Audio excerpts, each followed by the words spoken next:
Hola! Toleleje, toleleje. Kunin at basahin, kunin at basahin. Ako po si Kuya Sam Pagaduan ng inyong kasama sa ating lumalim at mamunga Gospel Reflection. Ngayon ay April 7, 2026, araw ng Martes. Ang mabuting balita ng Panginoon ayon kay San Juan, chapter 20, verse 11 to 18. Noong panahong iyon, si Maria ay nakatayong umiiyak sa labas ng libingan. Yumuko siya at tumingin sa loob. May nakita siyang dalawang anghel na nakaupo sa pinaglalagyan ng bangkay ni Jesus. Ang isa'y sa gawing ulunan, ang isa na may sa paanan. Tinanong nila si Maria, "Ale, bakit kayo umiiyak?" Sumagot siya, "Kinuha po nila ang aking Panginoon at hindi ko alam kung saan dinala." Lumingon siya pagkasabi nito at nakita niya si Jesus na nakatayo roon, ngunit hindi niya nakilalang si Jesus iyon. Tinanong siya ni Jesus, "Bakit ka umiiyak? Sino ang hinahanap mo?" Akala ni Maria siya'y tagapag-alaga ng halamanan. Kaya't sinabi niya, "Ginoo, kung kayo po ang kumuha sa kanya, ituro ninyo sa akin kung saan ninyo dinala at kukunin ko."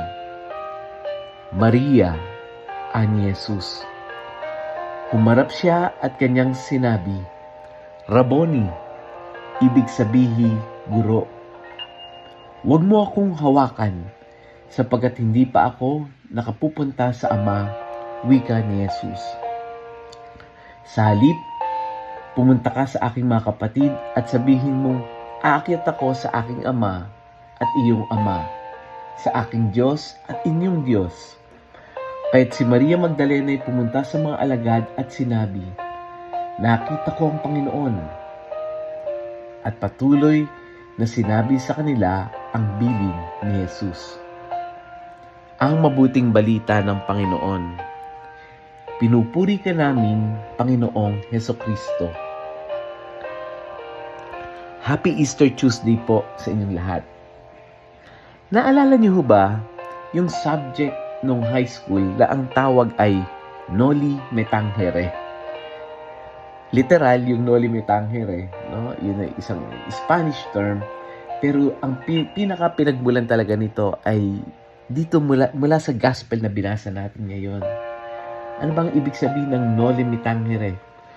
Pagka sa malalim na Tagalog, ang ibig sabihin nito ay, "Huwag mo kong salingin, huwag mo kong hawakan." Sa gospel natin ngayon, na pinagmulan ng Noli Me Tangere, dito nagmula iyon.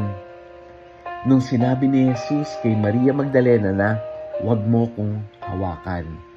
Huwag mo kong hawakan."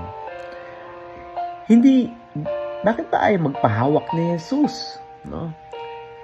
Hindi dahil galit siya, hindi dahil maarte, hindi po iyon. May malalim na mensahe. Bakit sinabi ni Jesus na huwag mo akong hawakan?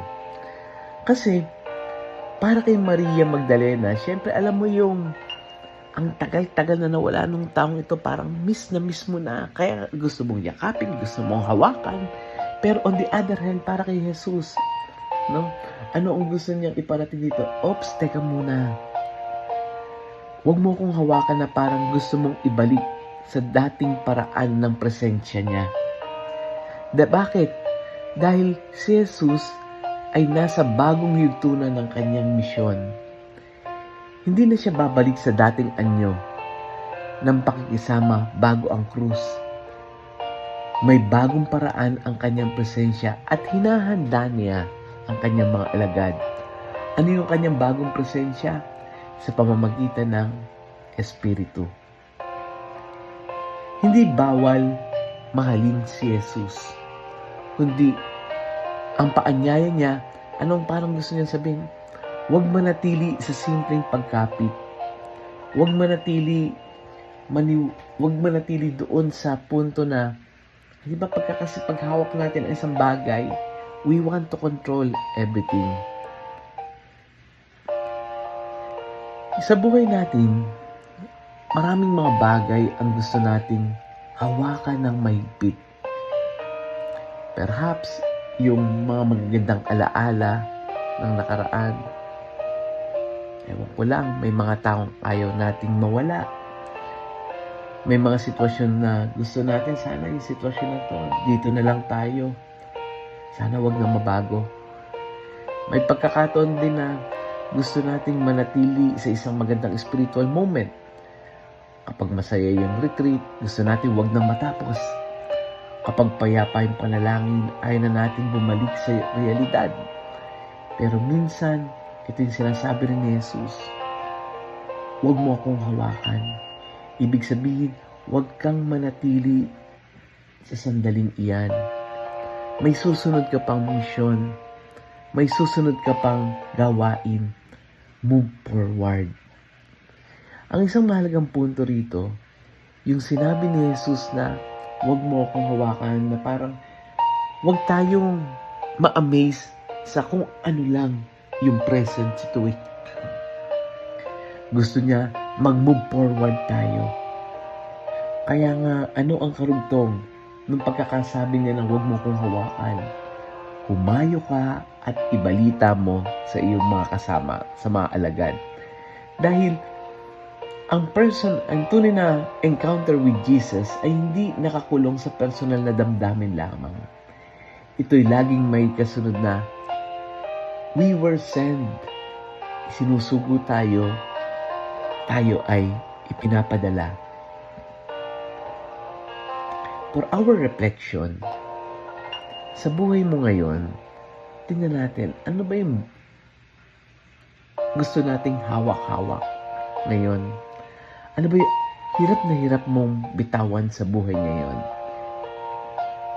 Minsan, sobrang kapit natin sa ibang bagay. Ito tuloy naging dahilan kung bakit hirap tayong makita ang bagong ginagawa ng Diyos. Yung ba ay yung negosyo mo? Na sobrang attached ka? Na sobrang ang pagkakahawak mo? Hindi natin nakikita yung presensya ng Diyos. Ito yung gusto niyang sabihin sa atin, ito yung gusto i-remind sa atin ni Jesus na huwag mo masyadong panghawakan yan. Do not be too attached on that.